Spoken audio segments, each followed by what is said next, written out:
Iya, maka Imra'atul Aziz atau Al-Aziz, suaminya Zulaikha, berkata, inna kunna atau innahu min kaidikunna, sesungguhnya ini dari makarnya kalian.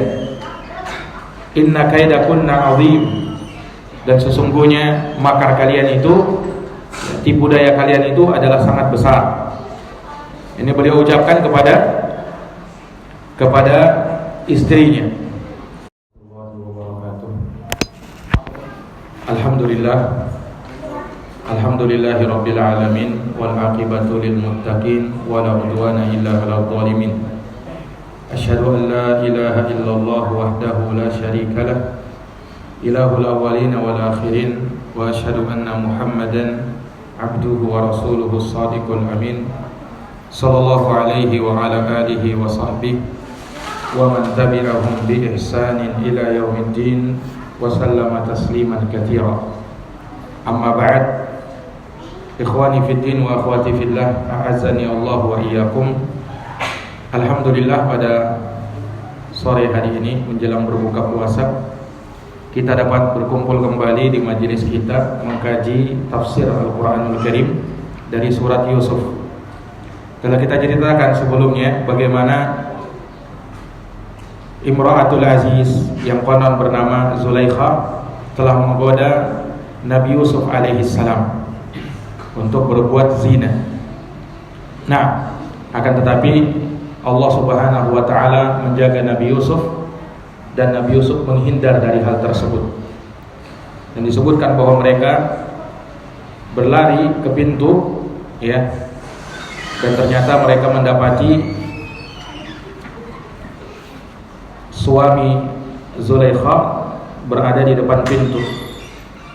Nah, maka mengetahui hal tersebut, Zulaikha kemudian berbuat makar dengan memfitnah Nabi Yusuf alaihi salam, dengan menyatakan bahwasanya Yusuflah yang telah menggoda dirinya, maka hukumannya tidak lain kecuali di penjara atau mendapatkan hukuman atau azab yang pedih. Akan tetapi Nabi Yusuf membela dirinya dari hal tersebut, dari tuduhan tersebut, dan ada saksi dari keluarga Zulaikha yang memberikan qarinah, indikasi mana yang benar dan mana yang salah, mana yang jujur dan mana yang dusta. Maka dilihat dari baju yang sobek dari Nabi Yusuf. Apabila sobeknya itu dari arah depan, maka Zulaikha lah yang benar, sementara Yusuf berdusta. Akan tetapi kalau ternyata gamisnya Nabi Yusuf itu koyak dari arah belakang, maka si perempuan, yakni Zulaikha, dia telah berdusta dan Nabi Yusuf adalah orang yang benar. Maka tatkala dilihat ternyata baju gamisnya Nabi Yusuf terkoyak dari arah belakang, maka jelaslah kebenaran bahwa wanita tersebut yang berdusta dan Nabi Yusuf alaihi salam dialah yang jujur dan benar. Dialah yang jujur dan benar. Iya, maka Imra'atul Aziz atau Al-Aziz, suaminya Zulaikha, berkata, inna kunna atau innahu min kaidikunna, sesungguhnya ini dari makarnya kalian. Inna kaidakunna azim, dan sesungguhnya makar kalian itu, tipu daya kalian itu adalah sangat besar. Ini beliau ucapkan kepada istrinya. Iya. Dan itu dari persaksian keluarga dari Zulaikha sendiri, yang dia seorang yang bijak.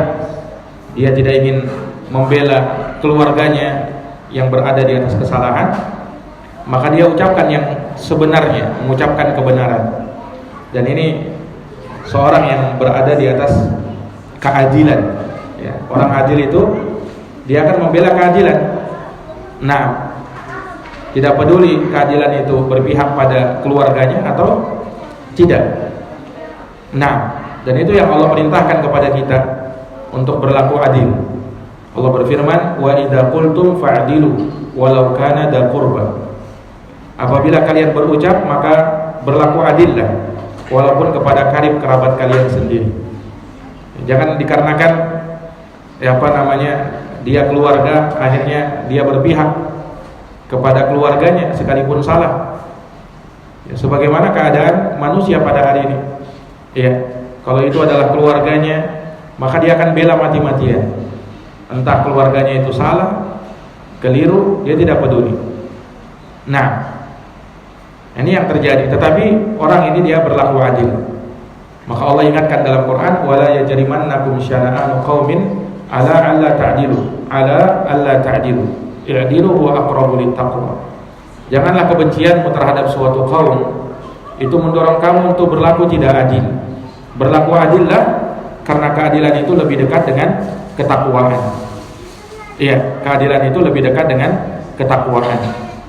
Nah, maka ya, ketika jelas kebenaran bahwa Nabi Yusuf yang benar, sementara Zulaikha dia yang telah menggoda, maka Al-Aziz, ya, suaminya Zulaikha ini yang merupakan seorang menteri, berkata, inna kaidakunna azim, sesungguhnya tipuan kalian adalah sangat besar.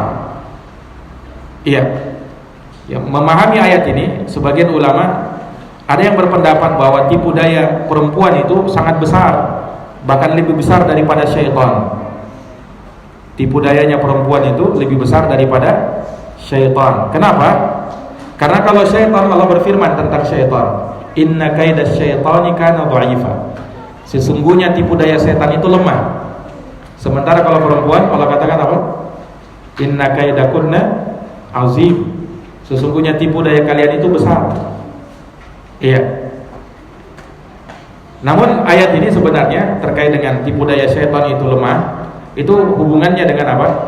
Dibandingkan dengan makar atau balasan Allah Subhanahu wa taala terhadap makar mereka. Adapun tipu daya perempuan itu besar, ini terkait dengan apa?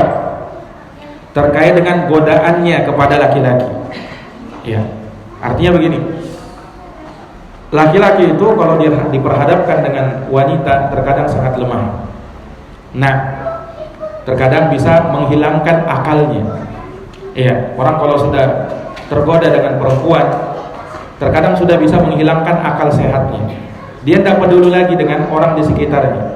Dia tidak peduli dengan istrinya, dia tidak peduli dengan anak-anaknya. Nah, ketika sudah tergoda dengan seorang perempuan, dia akan melakukan perbuatan zina, ya, dia akan berselingkuh dan seterusnya.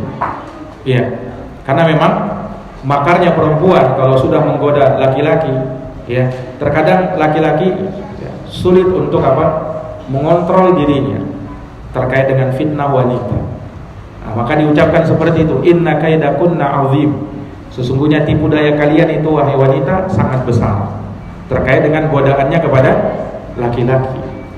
Nah, ya makanya tidak ada yang bisa selamat dari itu kecuali yang diselamatkan oleh Allah. Iya. Artinya Nabi Yusuf bertindak seperti ini bukan hal yang dianggap sepele atau biasa. Ini luar biasa. Ya, hal yang luar biasa. Yang mana kalau saja hal tersebut diperhadapkan kepada kita tidak bisa menjamin diri kita bisa selamat. Nah, kita tidak bisa menjamin diri kita bisa selamat dari fitnah tersebut. Iya. Maka ini bukan hal yang biasa, hal yang luar biasa yang terjadi pada Nabiullah Yusuf alaihi salam. Iya. Dan ada juga yang mengatakan bahwa ayat ini terkait dengan Imra'atul Aziz itu sendiri, yakni Zulaikha itu sendiri. Bukan terjadi pada keumuman perempuan bahwa makar mereka itu besar, tapi ini kaitannya dengan Zulaikha. Nah, ketika dia menggoda Yusuf, ya, makarnya ketika menggoda Yusuf itu sangat besar, karena dia sudah mempersiapkan segalanya untuk hal tersebut. Dan ini yang disebutkan oleh Syekh Abdurrahman bin Nasir As-Sa'di rahimahullahu ta'ala. Iya, ikhwani fiddin wa akhwati fillah rahimani wa rahimakumullah. Maka di ayat yang ke-29 kita bisa baca, Allah Subhanahu wa taala berfirman, Yusuf, ini masih ucapannya Al-Aziz, ya, suaminya Zulaikha. Ketika sudah mengetahui kebenaran, di ayat yang ke-29 Allah berfirman tentang ucapannya Al-Aziz, suaminya Zulaikha. Kata Allah Subhanahu wa taala, Yusufu a'rid an hadza wastaghfiri li dzambiki innaki kunti minal khati'in. Kata suaminya Zulaikha, Yusuf, berpalinglah dari semua ini. Yani Al-Aziz ini, tuannya Nabi Yusuf, memerintahkan Nabi Yusuf untuk melupakan peristiwa ini, jangan diingat-ingat lagi.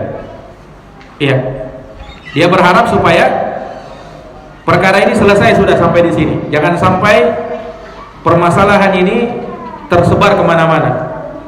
Karena ini apa? Perkara yang sangat memalukan. Ya, istrinya sendiri ternyata yang tergoda. Nah, ini perkara yang sangat memalukan. Apalagi beliau sebagai seorang menteri, seorang pembesar di kota Mesir tatkala itu. Iya. Maka ini yang diperintahkan oleh tuannya Nabi Yusuf, Al-Aziz, suaminya Zulaikha. Wahai Yusuf, berpalinglah dari semua ini, lupakan ini, jangan diingat-ingat lagi. Iya. Kemudian beliau menasihati istrinya. Kata Al-Aziz, wastaghfiri li dzambik, wahai istriku, minta ampunlah dari dosamu. Minta maaflah, minta ampunlah terhadap dosamu. Innaki kunti minal khati'in. Sesungguhnya engkau termasuk dari orang yang bersalah. Ini nasihatnya Al-Aziz kepada istrinya Zulaikha. Ini beliau meminta supaya istrinya bertobat, beristighfar. Nah, di sini ya, kalau kita lihat dari konteks ini, ya menunjukkan seakan-akan mereka itu mengenal Allah. Karena disuruh bertaubat sama Allah, disuruh minta ampun kepada Allah. Jadi mereka itu kenal Allah, tetapi mereka apa? Berbuat kesyirikan. Ya, sebagaimana orang musyrikin di zaman Nabi kan, mereka kenal Allah, tetapi mereka menyekutukan Allah. Nah, begitu pula kaumnya Nabi Yusuf seperti itu. Ya, dan itu banyak indikasi yang menunjukkan bahwasanya mereka ini kaumnya Nabi Yusuf mengenal Allah. Sama ketika mereka nanti akan kita ceritakan pada saat para perempuan yang ada di kota Mesir melihat Nabi Yusuf, mereka kan berdecak kagum. Mereka katakan apa? Hasyalillah, Masya Allah, kata mereka. Ini bukan manusia tapi ini malaikat. Syahidnya di situ mereka berucap Masya Allah. Tidaklah ucapan itu diungkapkan kecuali karena mereka mengenal Allah. Nah, demikian pula ketika Nabi Yusuf nanti akan kita ceritakan berada di penjara, ketika menasihati kawannya yang ada di penjara. Kata Nabi Yusuf apa? Arbabun mutafarriquna khairun amillahul wahidul qahhar. Apakah sesembahan yang banyak itu lebih baik ataukah Allah yang Maha Esa lagi Maha Perkasa? Menunjukkan seakan mereka kenal Allah Subhanahu wa taala. Nah, ini dari faedah ucapan Al-Aziz kepada istrinya, menasihati istrinya. Cuma di sini Al-Imam Al-Qurtubi menyebutkan dalam tafsirnya, ya, ketika masalah ini seakan Al-Aziz menyikapinya biasa. Kan ini kan istrinya kan berusaha menggoda Nabi Yusuf. Artinya mau berselingkuh. Ya kan? Hanya Al-Aziz menyikapinya hal yang kayak biasa saja. Nah, kata Imam Al-Qurtubi, ini menunjukkan bahwa Al-Aziz ini, tuannya Nabi Yusuf, itu kurang kecemburuannya. Artinya suami mana yang tega atau yang rela istrinya berbuat seperti itu? Dia seakan tidak marah kepada istrinya. Nah, betul dia menasihati supaya minta ampun, cuman ya seakan-akan biasa, dia tetap membiarkan istrinya bersama Nabi Yusuf. Iya. Dia tetap mengizinkan Yusuf untuk bersama dengan istrinya. Nah, dan tidak mencegah, ya, menghalangi hal tersebut. Iya. Nah, ini menunjukkan bahwa kurangnya kecemburuan si Al-Aziz ini, tuannya Nabi Yusuf ini. Seakan menyikapi hal itu biasa saja. Ada yang menyebutkan bahwasanya beliau melakukan itu karena beliau ini Al-Aziz ini orangnya itu tidak bisa menyenangkan istrinya. Nah, ada yang berpendapat seperti itu. Iya. Sehingga beliau seakan-akan ya mengalah saja ya. Saya juga tidak bisa memberikan hal yang lebih untuk istriku. Nah, ya, seakan-akan seperti itu. Iya, wallahu a'lam. Dan ada juga yang menyebutkan bahwasanya Al-Aziz ini ya orangnya tidak bisa memberikan keturunan. Ya, makanya kan mereka tidak punya anak. Mereka angkat Yusuf sebagai anak asuh mereka, anak angkat mereka. Al-Aziz tidak bisa memberikan keturunan untuk istrinya. Nah, wallahu a'lam tentang hal tersebut. Yang jelas ya sifat ya Pak kurang cemburu ya seseorang itu ini dari sifat yang tidak baik. Seorang itu ya apa namanya harusnya punya sifat cemburu, terlebih kepada apa namanya pasangannya ya. Artinya ya suami mana yang rela kalau istrinya melakukan perbuatan yang tidak baik ya kan. Nah ya, dia akan marah dengan hal tersebut, marah besar tentu saja. Nah apalagi kalau misalnya sampai terjadi perselingkuhan, ini dari hal yang besar dalam rumah tangga yang bisa membuat retaknya rumah tangga, bahkan bisa menjadikan alasan seorang suami itu untuk menceraikan istrinya, atau seorang istri minta cerai dari suaminya kalau terjadi perbuatan tersebut. Nah ya karena perselingkuhan dalam rumah tangga itu bukan hal yang sepele, hal yang besar, hal yang sangat merusak hubungan rumah tangga. Baik. Nah ini yang terjadi pada Al-Aziz ya kan, terjadi pada Zulaikha. Tetapi karena kurangnya kecemburuannya ya seakan-akan biasa saja, tidak ada tindakan-tindakan yang untuk membuat ya memisahkan Yusuf misalnya dengan istrinya, dibiarkan saja begitu. Nah ini dari hal yang tidak baik. Baik, ikhwani fiddin azani Allah wa iyyakum. Maka terjadilah apa yang terjadi. Jadi setelah beritanya sudah, masalahnya sudah selesai ya kan ya, Al-Aziz menyuruh Yusuf melupakan peristiwa ini, kemudian ia meminta kepada istrinya supaya bertobat, minta ampun ya. Tapi subhanallah, yang namanya berita ya itu tidak bisa dibendung ya. Terjadilah apa yang terjadi, beritanya tersebar ya di Mesir tatkala itu, dan jadi buah bibir orang berbicara tentang ya perselingkuhan Nabi apa namanya Zulaikha kepada Nabi Yusuf alaihissalam.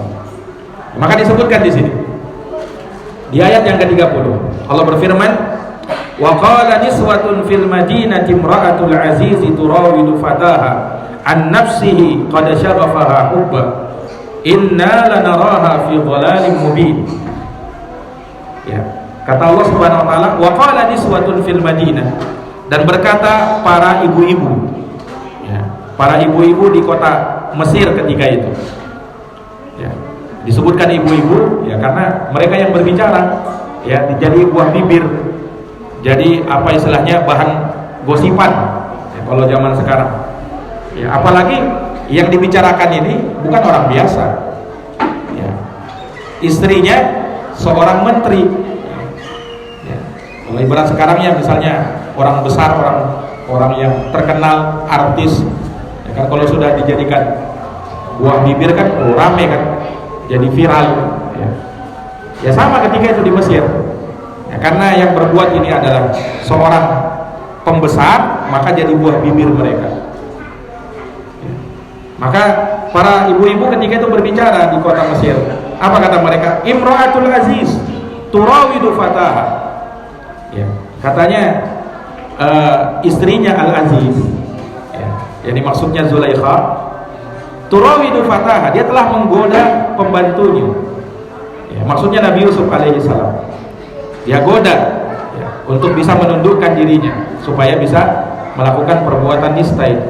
Qad syaghafaha hubba, sungguh apa namanya cintanya kepada budaknya itu, kepada pembantunya itu, maksudnya Yusuf, itu sangat dalam sekali ya, jadi buah bibir lah orang bicara-bicara.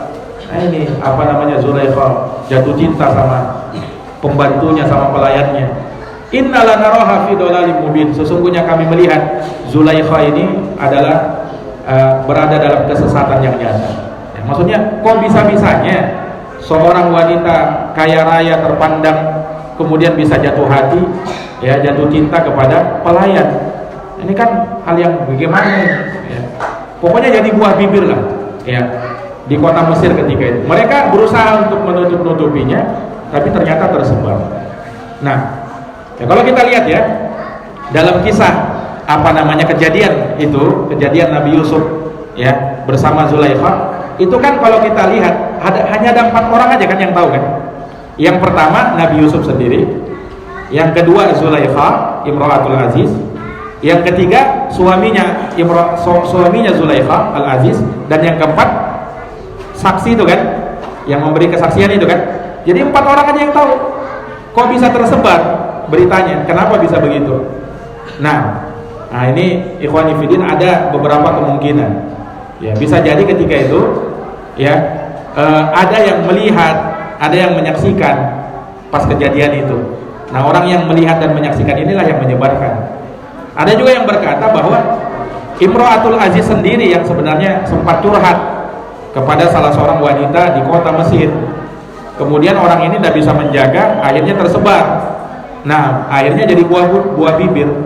Nah, sehingga Zulaikha ketika itu digibahi, ya, dibicarai. Pokoknya habis-habisan Zulaikha dibicarai. Nah, ini ikhwani fillah azani Allah wa iyyakum. Jadi beritanya betul-betul tersebar. Ya, hampir satu Mesir tahu semua itu. Ya, namanya berita viral ya. Ya. Walaupun di zaman dulu itu tidak ada handphone ya. Ya, tetapi ya namanya berita viral kan tetap saja tersebar kemana-mana. Nah, tetap saja tersebar kemana-mana. Ya, maka akhirnya ya buah bibir gibahan para ibu-ibu itu, ini menunjukkan bahwasanya memang dari dulu ya ibu-ibu itu suka menggibah. Nah, ibu-ibu itu suka menggibah. Nih peringatan bagi para ibu-ibu ya, lisan itu dijaga, jangan sampai suka menggibah orang. Nah, ya kecuali tentu saja para ibu-ibu yang dirahmati oleh Allah, yang dia tidak suka membicarakan orang, tidak suka menggibahi orang. Nah, mereka yang diselamatkan oleh fitnah-fitnah seperti itu. Tetapi kita bisa lihat ya, terkadang para wanita ya suka larut dalam istilahnya gosip-gosip ya, dan itu terkadang bisa jadi hobi tersendiri. Nah, waliyadzubillah. Maka Allah bercerita ya, ketika beritanya tersebar sampai di telinganya siapa? Zulaikha. Kata Allah Subhanahu wa taala di ayat yang ke-31, Allah berfirman, "Falamma sami'at bimakrihinna arsalat ilaihinna wa a'tadat lahunna muttaqa'an wa atat kulla wahidatin minhunna sikina wa qalat ikhruj 'alayhin falamma ra'aynahu akbarnahu wa qatta'na aydiyahun wa qulna hasya lillahi ma hadha bashara in hadha illa malakun karim." Nah, di ayat yang ke-31 kata Allah Subhanahu wa taala, "Falamma sami'at bimakrihin," tatkala Zulaikha telah mendengar ya makarnya para perempuan, para ibu-ibu yang membicarakan dia di kota Mesir ya benar-benar dia sudah mendengarkan kabar itu. Dikabarkan bahwasanya ibu-ibu berbicara tentang dirinya ya, menghina, ada yang mengejek. Maka apa yang dilakukan oleh Zulaikha ya, Zulaikha ini wanita cerdik ya, akhirnya dia arsalat ilaihinna, Zulaikha undang ibu-ibu yang membicarakan dirinya, diundang datang ke rumah.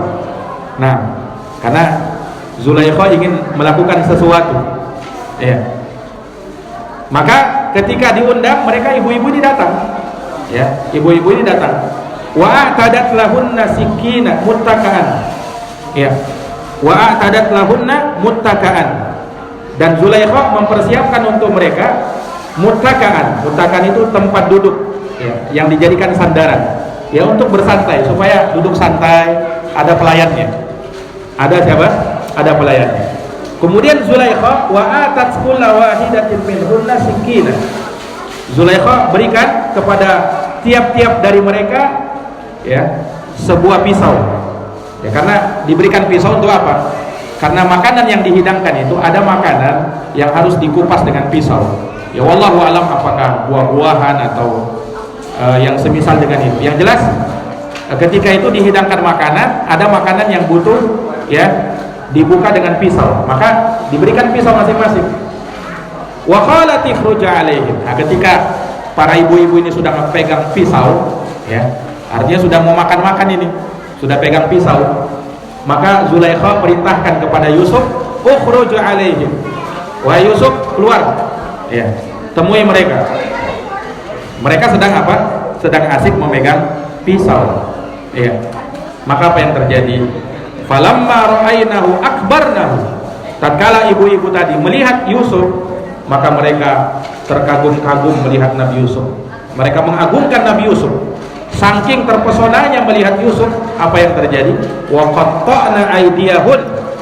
Mereka memotong-motong jari jemari mereka tanpa sadar tentunya.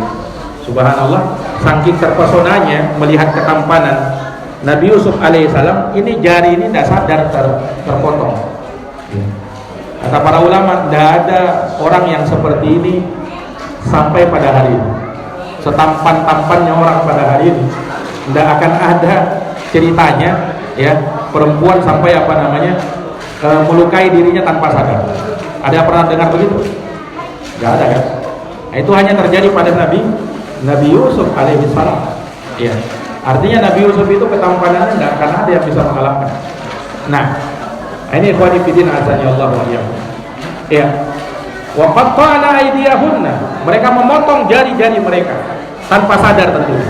Tanpa sadar. Jadi saking apa namanya terpesona itu sampai menghilangkan kesadaran mereka. Ya, kadang orang-orang kalau sudah apa istilahnya kaget kemudian terpesona kan bisa lupa kan. Tapi saking apa namanya terpesonanya itu sangat dalam, itu lupa di jari jemari terpotong. Dan mereka mengatakan apa? Wa qulna hasyalillah, masya Allah, ma hadza basyara. Ini orang bukan manusia ini. Ya kata mereka, in hadza illa malakun karim. Ini adalah malaikat yang mulia. Ya. Nah, maka dari situ mereka memuji Nabi Yusuf alaihissalam ketampanan. Mereka baru lihat Yusuf ternyata begitu orang. Nah, ikhwani fillah azani Allah wa iyyakum, ya. Maka apa yang terjadi setelah ini, ya? Maka akan diceritakan kisah kelanjutannya, ya, setelah kejadian ini, ya. Ada pelajaran-pelajaran yang kita bisa petik juga. Nah, dan juga bagaimana godaan dan rayuan para ibu-ibu ini kepada Nabi Yusuf alaihissalam juga akan kita sebutkan nanti sampai pada akhirnya Nabi Yusuf di penjara. Barakallahu fikum. Demikian mungkin yang bisa kita pelajari. Subhanakallahumma bihamdik, asyhadu an la ilaha illa anta, astaghfiruka wa atubu ilaik. Assalamualaikum warahmatullahi wabarakatuh.